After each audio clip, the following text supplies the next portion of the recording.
Mike, several years ago, you moved to a ranch there in Stillwater. You've got peacocks, miniature horses, goats, even a turtle named Big Mama. Is that kind of a sanctuary of sorts for you to get away from football? Yeah, we really enjoy the ranch. We raise a lot of different animals. We're farming. I farm quite a bit. Whenever I have time during the year, we're ranching and we're raising Bermuda hay and selling it. So it's a sanctuary for me to get away. I enjoy being in a tractor and gives me an opportunity to think.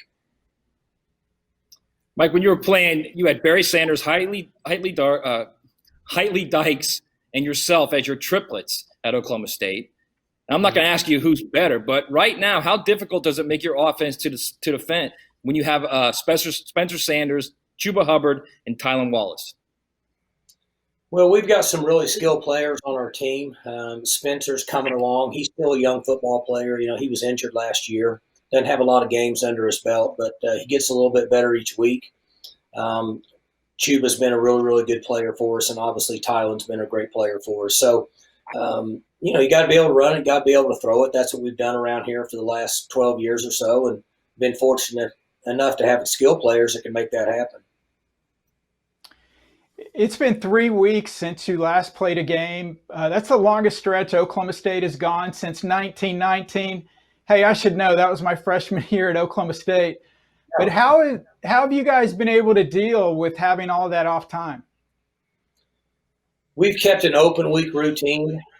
Our players um, have adjusted really well. The first setback we had in early in September when Tulsa backed out because of the virus, it affected the players more than I thought it would.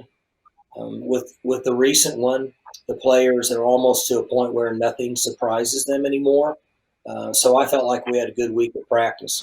One of your sons, Gunner, is a freshman at Oklahoma State. He's expected to join the football team next year. What kind of dynamic will that be for you coaching your son at the college level? Well, fortunately, I'm not involved in play calling anymore and position coaching, but it's going to be different. There's no question. There'll be times it'll be unfair to him. It's going to be harder on him than it is the other players.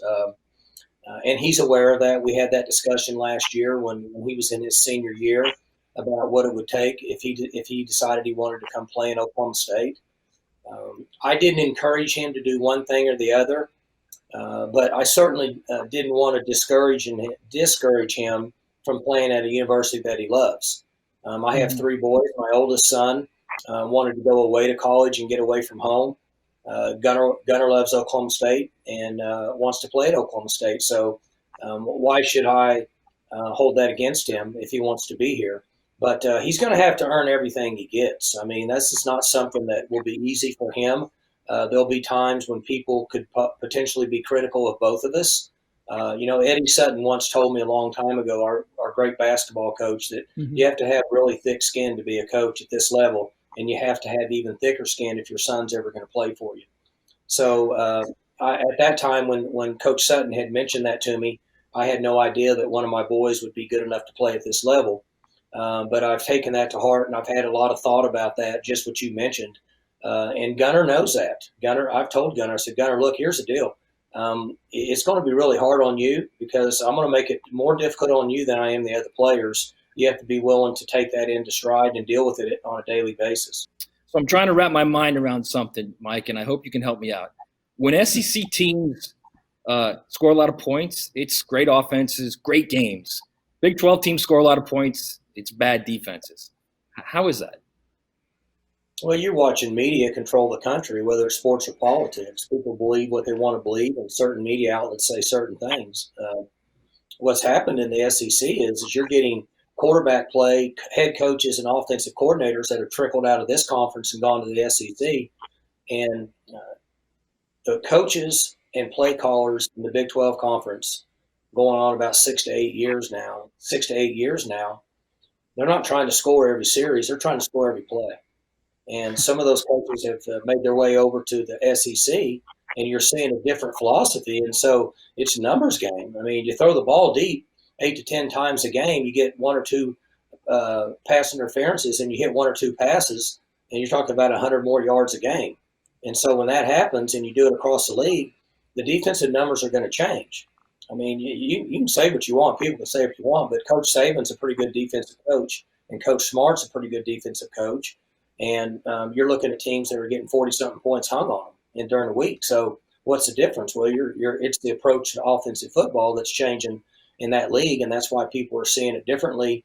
And the teams in this league have made adjustments defensively. They understand the up tempo and the attack and all approach offense, and they've made adjustments and made strides in this league, and they've learned how to slow some teams down in this league. Awesome. Thanks, Mike. We really appreciate you joining us. Thank you, guys.